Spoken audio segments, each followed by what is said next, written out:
Hello നമസ്കാരം. ചില സാങ്കേതിക കാരണങ്ങൾ കൊണ്ടാണ് കേട്ടോ ഈ വീഡിയോ അപ്ലോഡ് ചെയ്യാൻ വൈകിയത്. വീണ്ടും ഒരു ഇൻ്റർവ്യൂവിന് പോയ കഥയാണ്. വന്ന് ഇൻ്റർവ്യൂവിന് പോകുന്നതൊക്കെ ഒരു ഹോബിയായി മാറിയിട്ടുണ്ട്. പോകുന്നത് കോഴിക്കോട്ടേക്കാണ് കേട്ടോ. ഇതാ ഒരു 9:45 യാത്ര തുടങ്ങി ഞാനൊരു 10:45 ഇടയിലൊരു ചായ കുടിച്ച് നേരെ 12:20 അവിടെ എത്തി. നിപ്പോൺ പെയിൻസിലാണ് ഇന്നത്തെ ഇൻ്റർവ്യൂ കേട്ടോ. കറക്റ്റ് ഞാൻ നിൽക്കുന്ന ലൊക്കേഷൻ രാമനാട്ടുകര പറഞ്ഞ സ്ഥലമാണ്. അങ്ങനെ ഇൻ്റർവ്യൂ ഒക്കെ അതിഗംഭീരമായിട്ട് കഴിഞ്ഞ് ഞാനൊരു 1:45 അവിടുന്ന് തിരിച്ചു കേട്ടോ. നിപ്പോൺ പെയിൻറ്റ് എന്ന് പറഞ്ഞത് ഏഷ്യ വൻകരയിലെ തന്നെ നമ്പർ 1 പെയിൻറ്റ് മാനുഫാക്ചറേഴ്സാണ്. അപ്പോൾ അതും കഴിഞ്ഞ് ഞാനിതാ യാത്ര ചെയ്തുകൊണ്ടിരിക്കുകയാണ്.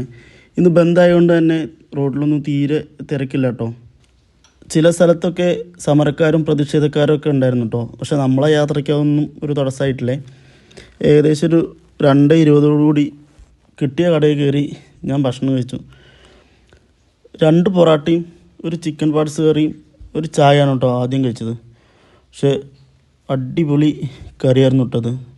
ഒരു പൊറാട്ട കൂടി പറഞ്ഞ് അവിടുന്ന് ഭക്ഷണം കഴിച്ച് അവിടുന്ന് ഞാൻ ഇറങ്ങി. നേരെ പോകുന്നത് പെരിന്തൽമണ്ണ കിംസ് അൽഷിഫ ഹോസ്പിറ്റലിലേക്കാണ്. എൻ്റെ ഒരു ഫ്രണ്ട് അവിടെ ഉണ്ടായിരുന്നു. ഏകദേശം ഒരു 4:30 ആയപ്പോൾ ഞാൻ അവിടുന്ന് ഇറങ്ങി നേരെ എൻ്റെ ഒരു ഫേവറേറ്റ് അവിൽ മിൽക്ക് സ്പോട്ടുണ്ട്.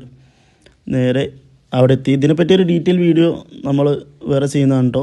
ഒരു 30 രൂപയ്ക്ക് നല്ലൊരു അടിപൊളി അവിൽ മിൽക്കും കുടിച്ച് ഞാൻ അവിടുന്ന് ഇറങ്ങി കേട്ടോ. ശേഷം നേരെ വീട്ടിലെത്തിയപ്പോൾ ഒരു 6 മണി കഴിഞ്ഞു. അങ്ങനെ വീട്ടിലെത്തി വീണ്ടും ഒരു ചായയൊക്കെ കുടിച്ച് കുളിയും കഴിഞ്ഞ് ഫ്രഷായി ഞാനൊരു 7:30 മണിയാകുമ്പോൾ വീണ്ടും പുറത്തിറങ്ങി.